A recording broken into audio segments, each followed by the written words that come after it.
আজকে আমার এবার এবার বলেছিলাম কেমন আছো তুমি এই বইটার থেকে। আর আজকে বলবো অন্দরমহল থেকে একটা, এটা আমার লেখা বই। এখান থেকে একটা গল্প বলবো। আমি তখন অনার্স সেকেন্ড ইয়ারে পড়ি। আমাদের 3-4টা বাড়ির পরে একজন নতুন ভাড়াটিয়া লোকাল, আমি পাড়ার মেয়ে তো সব চিনি, কোন ভাড়াটিয়ে না কার নিজের বাড়ি বোঝা যায়। তো আমি ভার্সিটিতে যাওয়ার সময় দেখি বাড়ির সামনে দাঁড়িয়ে হয়তো গাড়ির জন্য অপেক্ষা করছে।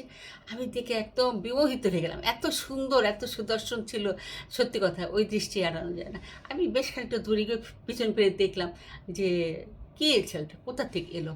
আমার দেখি কি সে সত্যি সত্যি আমার দিকে তাকিয়ে আছে। এই প্রায় 10-15 দিন পরে আমাদের বাড়িতে প্রস্তাব পাঠালো বাড়ি থেকে যে আপনাদের মেয়েকে আমরা দেখেছি। তাদের বৃত্তান্ত বললো যে ঢাকা শহরে একটা বাড়ি আছে, তাদের 4-5 তলা বাড়ি আছে, সেটা ভাড়া দিয়ে এখানে এসেছে। এই কারণে তার ছেলের অফিসটা খুব কাছে হয়। আর তাছাড়া এই এলাকাটা বাজার টাজার সব কিছু কাছাকাছি, এই জন্য এলাকায় এসছে। আমরা বিশ্বাস করে নিলাম, সবই আসলে সত্যি কথা। তারপরে আব্বা মা সবাই মিলে গার্জেনে মিলে আমার বিয়ে দিয়ে দিল। আমরা কী করলাম, সামনে বেশ দূরে একটা ফ্ল্যাট নিলাম।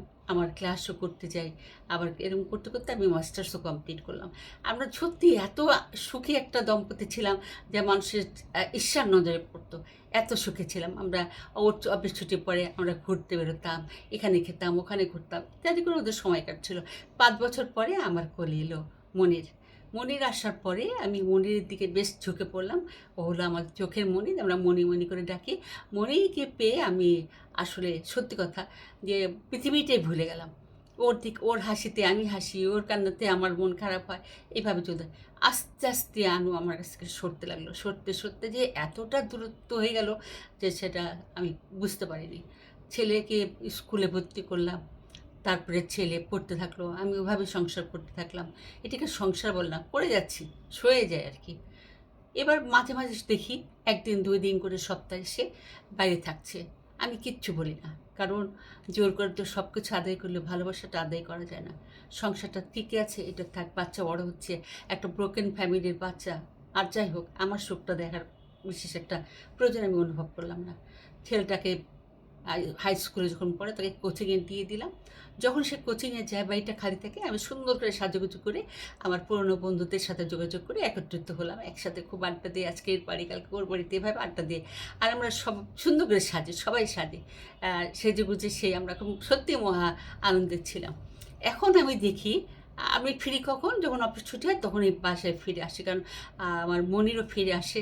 দুজনে ওকে নাস্তা দিই, আমি 1 কাপ চা করি, ঘন দুধ দিয়ে 1 কাপ চা খাই।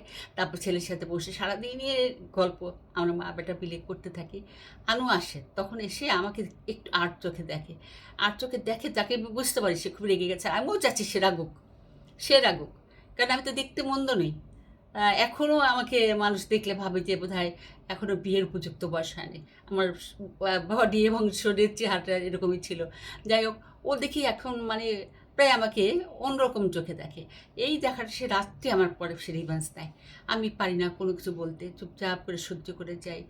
একদিন ছেলেটা তখন পরীক্ষা হয়ে গেছে, ম্যাট্রিক পরীক্ষা হয়ে গেছে, ইন্টারমিডিয়েট ভর্তি হয়েছে। একদিন তার বাবা মানে আনু আমাকে এমন বাজে করে একটা গাল দিল, কারণ ওই দিন আমি একটু সেজেছিলাম। কারণ আমার এক বান্ধবীর জন্মদিন ছিল, আমরা সবাই মোটামুটি পার্টিতে এনজয় করেছি। আমি এসে কাপড়টা খুলেছি কিন্তু সাজসজ্জাটা খোলা খোলা হয়নি। আমি যদিও ঘরের একটা শাড়ি পরা ছিলাম। তারপরে এসে আমাকে বলল, আমার দিকে তাকিয়ে বলল, কত টাকা কামাই করলে আজকে? আমার মনে হলো পৃথিবীটা ধ্বংস হয়ে গেল আমার চোখের সামনে নিমিষেই। আমি মনে হচ্ছিল কি আমি কি এখন বারান্দা দিয়ে লাফ দেবো না কী করবো বুঝতে পারছিলাম না। আমি মানে বিহ্বল হয়ে গেছিলাম। তারপরে রাত্রে আমি, আমার মেজাজ গরম, কিন্তু সে পরিষদ তো চালাবে, সেই জন্য আমি তাকে আমার কাছে টাচতে, তখন সেই বাজে গালটা দিয়ে আমাকে বলল, তার আবার সত্যিপনা হচ্ছে, হ্যাঁ। আমি ভাবলাম, আল্লাহ, এত যদি এই গালটা দিল, আমার ছেলে না শুনে ফেললো, পাশের ঘরে তো ছেলে থাকে। আমি আস্তে আস্তে দরজা দিয়ে বের হয়ে দেখি ওর দরজাটা খোলা, মনিরের দরজা খোলা। আমি পাটি পিটি ব্যালকনিতে গেলাম, দেখলাম যে হ্যাঁ, মনির আকাশের দিকে তাকিয়ে আছে। আমি আস্তে ফিরে আসলাম যেন মনির টের না পায়। আমার মনের ভেতর ঝড় চলছে, এটা কী বল এখন। আনু বাড়িতে ফিরেই এদের সাথে ঘুরে আমাকে ওই গালটা বলে সম্বোধন করে, গালাগালি করে। এখন অত্যাচারের সীমাটা মুখে চলে এসেছে। শারীরিকভাবে যতটা নির্যাতন না করে, মৌখিকভাবে নির্যাতনটা খুব বেশি রকম করে করে। ছেলে শোনে, সবটাই শোনে। ছেলে একটা কথা বলে না। মনে মনে ভাবি, ছেলেটা তো বড় হয়েছে, এখন তো বাবাকে বলতে পারি তুমি এ ধরনের কথা বলো কেন, কিন্তু ছেলেটা একটা কথা বলে না। এভাবে যেতে যেতে ছেলেটা মাস্টার্স কমপ্লিট করে একটা ভালো চাকরিও পেলো।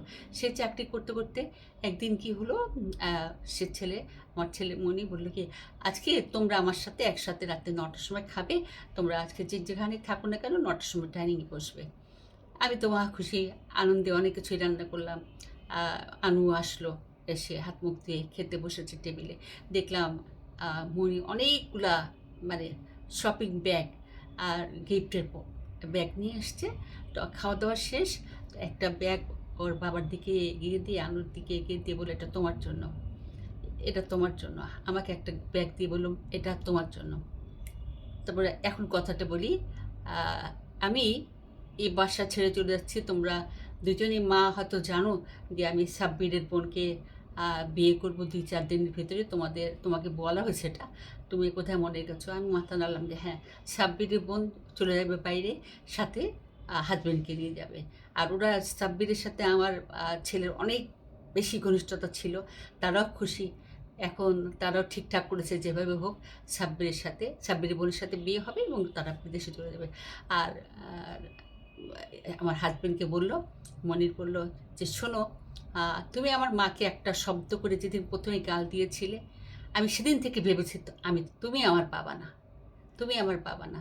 কারণ একজন এরকম দুশ্চরিত্র মহিলার ঘরে কে যায় আমার বাবা আমি তো জানি না, সেজন্য ওইটা আমি সহ্য করতে পারলাম না। আমি সেদিন থেকে তোমাকে ঘেন্না করি, আমি তোমাকে বাবা বলতে পারবো না। কালকে সকালবেলায় আমি আর আমার মা এই বাড়ি ত্যাগ করে চলে যাব। আমার মার একটা মেয়েদের হোস্টেলে চাকরি হয়েছে, মা সেখানে থাকবে, আমি বিদেশে পাড়ি জমাবো। আজকে রাতটুকুই আমরা এই বাড়িতে আছি, কালকে সকালবেলায় আমরা তোমার বাড়ি ছেড়ে দূরে চলে যাচ্ছি, তুমি সুখে থাকো।